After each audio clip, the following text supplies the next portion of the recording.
মাইকখন বন্ধ ৰাখি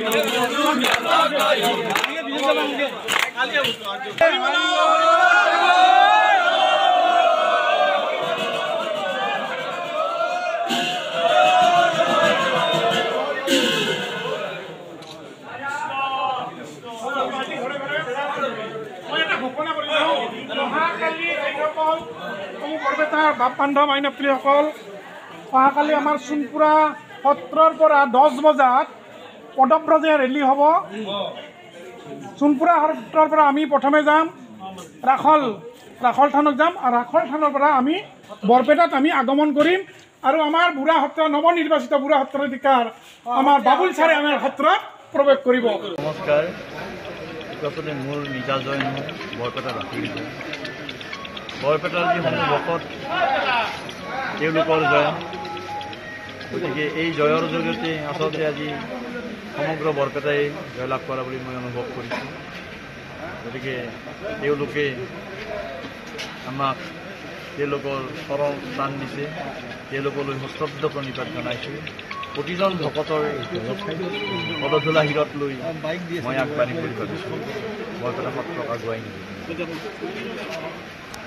আগন্তুক যিহেতু আজিৰ পৰা আপোনাৰ সত্ৰাধিকাৰ হিচাপে হেৰি হ'ল বৰপেটাবাসী হেৰি পালে, তো আগন্তুক কেনেদৰে সত্ৰক আগবঢ়াই নিব? বৰপেটা সত্ৰৰ ইমান সম্পদ আছে, সাংস্কৃতিক ক্ষেত্ৰতে হওক, অৰ্থনৈতিক ক্ষেত্ৰতে হওক, সামাজিক ক্ষেত্ৰতে হওক বা ৰীতিনীতি দস্তুৰৰ ক্ষেত্ৰতে হওক, এই গোটেইখিনি কথা সাঙুৰ খাই আছে, যিটো অন্য সংস্কৃতিত বিচাৰি পোৱা নাযায় বা অন্য সমাজত বিচাৰি পোৱা নাযায়। বিশেষভাৱে বৰপেটা সত্ৰৰ প্ৰথম সত্ৰাধিকাৰ মথুৰা দাস বুঢ়াতাই বৰপেটা সমাজৰ যিটো কাঠামো গঢ়িলে, সেই কাঠামো আজি 400 বছৰৰ ওপৰ হ'ল, প্ৰায় 500 বছৰে হ'ল। আৰু সেই যে তেতিয়াই বান্ধিলে আজিও দিননিপানিকৈ বৰপেটা সমাজে সেই ৰীতি নীতি, সেই দস্তুৰ, সেই সত্ৰৰ সংস্কৃতিক আঁকোৱালি লৈ আছে আৰু সেই সংস্কৃতিক জগত সভালৈ নিয়াৰ চেষ্টা কৰি আছে। গতিকে সেইজনা মহাপুৰুষে বৰপেটা সমাজক গঢ় দিলে। গতিকে সেইজনা মহাপুৰুষক মই সশ্ৰদ্ধ প্ৰণিপাত জনাইছোঁ। বিশেষভাৱে ধৰ্মৰ ক্ষেত্ৰত, সামাজিক ক্ষেত্ৰত, সংস্কৃতিৰ ক্ষেত্ৰত এনে এটা দিশ নাই, প্ৰত্যেকটো দিশত তেওঁ বৰপেটা সমাজখন গঢ় দিছে। বেংকিং ছিষ্টেম যিটো আজি হাতী প্ৰথাৰ আৰম্ভণা কৰি তাত যিটো বেংকিং ছিষ্টেম, আজি বেংকিং বুলি কোৱা হয়, তাতে হাতিয়াৰ পুঁজি বুলি কৈছিল। গতিকে সেই সময়তে বেংকিং ছিষ্টেমটোৰ কথা চিন্তা কৰিব পৰা সেইজন কম বিচক্ষণ পুৰুষ নাছিল। গতিকে বৰপেটাই চিৰদিন তেওঁলোক কৰি থাকিব।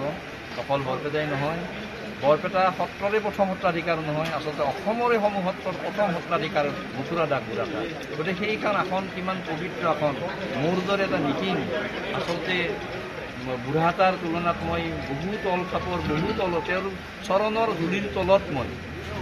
তথাপি বৰপেটাবাসী ৰাইজে মোক মৰম কৰি বা মোক শ্ৰদ্ধা কৰি বা মোক ভাল পাই এনেধৰণে আগবঢ়াই দিছে। তেওঁলোকলৈ মই মোৰ সেৱা জনাইছোঁ। আৰু অদূৰ ভৱিষ্যতে এই গোটেইখিনি ভকতক লৈ বা বৰপেটাৰ যিখিনি চিন্তাশীল ব্যক্তি আছে সেইসকলক লৈ বৰপেটা মথুৰা দাস বুঢ়াতাই সেই সময়ত 500 বছৰৰ যিটো গঢ় দিছিল, আজি আধুনিক চিন্তাৰে যদি আমি বৰপেটাক আকৌ গঢ় দিবলৈ চাওঁ, পুৰণিখিনি থাকিব, পুৰণিক বিসৰ্জন নিদিওঁ, পুৰণিখিনি অলপো লছ নোহোৱাকৈ থাকিব, কিন্তু আধুনিক চিন্তাৰে সত্ৰখনক কেনেকৈ আগুৱাই লৈ যাম এনেধৰণৰ চিন্তাৰে মই মোৰ এটা পৰিকল্পনা আছিলে আৰু সেই পৰিকল্পনাটো সাৰ্থক হ'ব বুলি ভাবিছোঁ। অৱশ্যে যিবিলাক আঁচনি, সেই আঁচনি দীৰ্ঘম্যাদী আঁচনি, একেদিন বা দুদিনত বা এবছৰ 2 বছৰত হোৱা কথা নহয়। এনেকুৱা দীৰ্ঘম্যাদী আঁচনিৰ জৰিয়তে যদি আমি আগবাঢ়ি যাব পাৰোঁ, তেতিয়াহ'লে নিশ্চিতভাৱে বৰপেটা সত্ৰই আজি ভাৰতবৰ্ষত বা বিশ্বতে স্থান পাবলৈ হ'ব।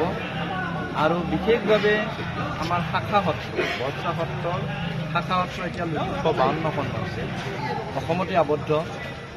সেই শাখা সত্ৰৰ প্ৰচাৰ আৰু প্ৰসাৰ যদি আমি ভাৰতবৰ্ষত বিভিন্ন প্ৰান্তলৈ লৈ যাব পাৰোঁ, তেতিয়াও বৰপেটা সত্ৰৰ ভাৰতবৰ্ষত এটি শুনা হ'ব যে বৰপেটা সত্ৰ শাখা সত্ৰ মথুৰাত আছে, বৃন্দাবনত আছে, বেংগালুৰুত আছে, কলিকতাত আছে।